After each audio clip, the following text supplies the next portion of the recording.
ఓం శుక్లాంబరధరం విష్ణుం శశివర్ణం చతుర్భుజం ప్రసన్నవదనం ధ్యాయేత్ సర్వవిఘ్నోపశాంతయే.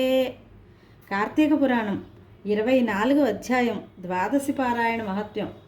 ఓ అగస్త్య, కార్తీక వ్రతం మీద ఆసక్తి బుద్ధి ఎవరికి ఉంటుందో వానికి కార్తీక మాసమంతా వ్రతం ఆచరించిన ఫలితం హరిబోధిని ద్వాదశి వలన కలుగుతుంది.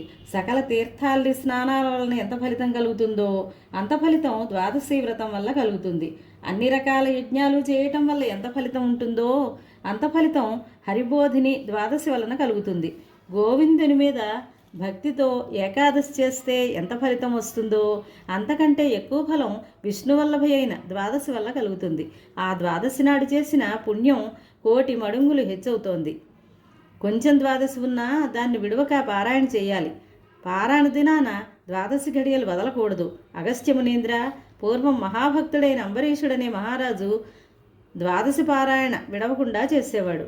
అంబరీష మహారాజు ఒకప్పుడు ఏకాదశి నాడు ఉపవసించి మర్నాడు మిగులు ద్వాదశి నాడు పారాయణ చేస్తూ ఉండగా దూర్వాసుడు వచ్చి ఆతిథ్యాన్ని కోరాడు.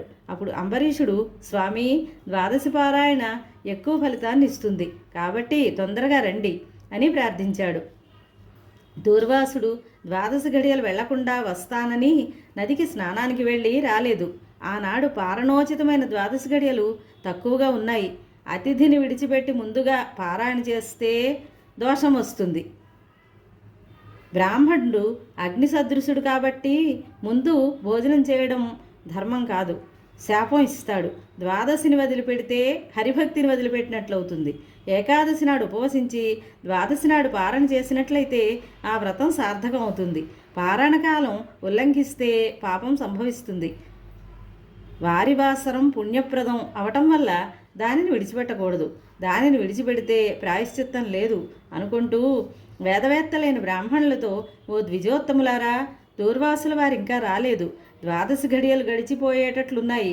బ్రాహ్మణుని కంటే ముందు భుజించడం శ్రేయమా, ద్వాదశి పారాయణ అతిక్రమించడం శ్రేయమో నాకు బోధపడటం లేదు. దీనికి తగిన ఏర్పాటు చేయండి అని అంబరీషుడు అడిగాడు. ధర్మజ్ఞులైన బ్రాహ్మణులు ఏది మేలో ఏది కీడో బాగుగా యోచించి, రాజా, ద్వాదశికిని భోక్తకును అతిథికిని బ్రాహ్మణునికిని అన్ని భూతాలకు పరమేశ్వరుడు అగ్ని రూపంలో గూఢంగా ఉన్నాడు. ఆకలిగా ఉన్నవాడు ప్రాణవాయువు అనుగ్రహం వలన జఠరాగ్ని మండుతూ ఉన్నప్పుడు 4 తెగలైన అన్నమందు భుజిస్తున్నాడు. అగ్ని ఉంటేనే ఆకలి పుడుతుంది. జఠరాగ్ని ప్రాణవాయువు వల్ల ప్రేరితమైనప్పుడే ఆకలి దప్పులు ఏర్పడతాయి. అందుచేత ప్రాణహితమైన అగ్ని సకల దేవతల చేత పూజింపబడుతోంది. అన్ని భూతాలలోనూ ఉంది కాబట్టి అగ్నిని తప్పకుండా అర్చించాలి. ఇంటికి వచ్చిన అతిథి చండాలుడైనప్పటికీ వానిని విడిచిపెట్టి ముందుగా భుజించకూడదు. అట్లు చేయటం వల్ల అతిథిని అవమానించడం కీడుకు మూలమవుతుంది. ఒకవేళ దూర్వాసుడు కోపించలేకపోయినప్పటికీ అతని కంటే ముందు భుజించడం న్యాయం కాదు. దూర్వాసుడు సమయానికి వస్తానని చెప్పి వెళ్ళి రాకపోయినప్పటికీ తప్పు అతందే అవుతుంది. ద్వాదశి పారణ చేయకపోతే హరిభక్తిని వదిలిపెట్టినట్లవుతుంది.